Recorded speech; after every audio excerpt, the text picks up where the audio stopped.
Hello and welcome to this tutorial for the board game Tiny Towns. It's a short game and it's easy to explain, but you will see that it's harder to play than it seems. So let's get to it. You are going to play until every player has dropped out of the game. Then you take out the scoring pad and count up the points to see who the winner is. Again, you play until everyone says they're out, and then whoever has the most points wins the game. How do you get those points? I'm not going to tell you, because it will be written on the cards that are in front of you.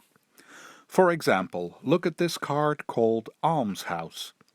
It says that if you have one of these buildings, you get -1 point at the end of the game. If you have 2 buildings, you get 5 points. For 3, for 4, 5, and 6. Everything you need to know for points is written on all the cards. And again, you get all those points at the end of the game. What do you do when it's your turn? That's incredibly easy. Here's what you do when it's your turn. You take this little hammer and you say a color. You can choose from these colors. The end. That's what you do when it's your turn. Take a hammer and say a color.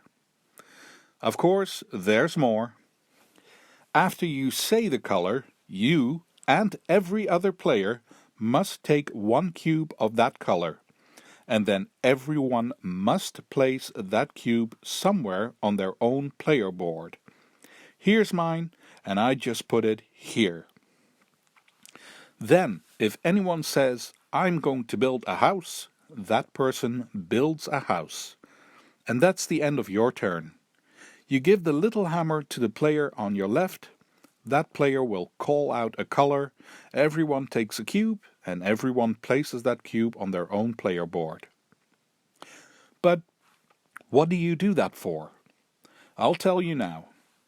If you look at all the cards on the table, you'll see they all show a shape made out of colored blocks. Like this one that I showed you earlier. It shows 2 gray cubes and 1 blue-green one. I can make that shape by using the little cubes. Let me show you. I can make it like this, but I can also make it like this, even like this, or this. If you want to, you can even make it in a mirrored shape. You can't really do that with this one, but you could with this card. If you make this shape, you may make it mirror, and that also counts. The only thing you're not allowed to do is change the order of the colors. For example, I can't put this blue-green one in the middle. It has to be on the outside. So, then what? If you want to, you can leave it like this for a little while and get to it later. Or, if you want to, you can say, "I want to build a house." Up here in the corner it shows this building. There's a pile of little buildings on the table. Take this particular building, here it is, and then you can place this building here, or here, or here. So you place this little building in one of the spaces where your cubes are. Take the cubes away, put them back on the table, and now this house will be here permanently. You can't use this space anymore. Well, now I have a building. Let's look at the card again to see what the building will do for me. At the end of the game, I'm going to get -1 point. That's not very good, so I'll try to build at least 1 more. And that's it. This is how you play Tiny Towns. You keep playing until you simply can't do anything anymore. At some point your own little player board will be filled up with buildings and cubes you can't use anymore.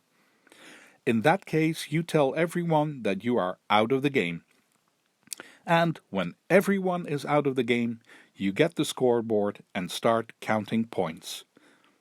So again, when it's your turn, say a color, Everyone takes a cube of that color, places it on their board, including you yourself, and then possibly you or another player wants to turn those cubes into a building. Some buildings give you points. A few buildings don't give you points, but will give you a special ability during the game. There are several buildings. If you want to, you can choose to play with something called a monument. Check the rulebook for that. Like I said, understanding how to play the game isn't very hard, but playing it well, that takes a little practice. Luckily, the game is short and fun, so you can try and try again. I hope that you feel you're ready to play Tiny Towns and that you'll have a good time with it. Keep an eye out for those little animals on the cards. Thank you for watching and see you for the next one.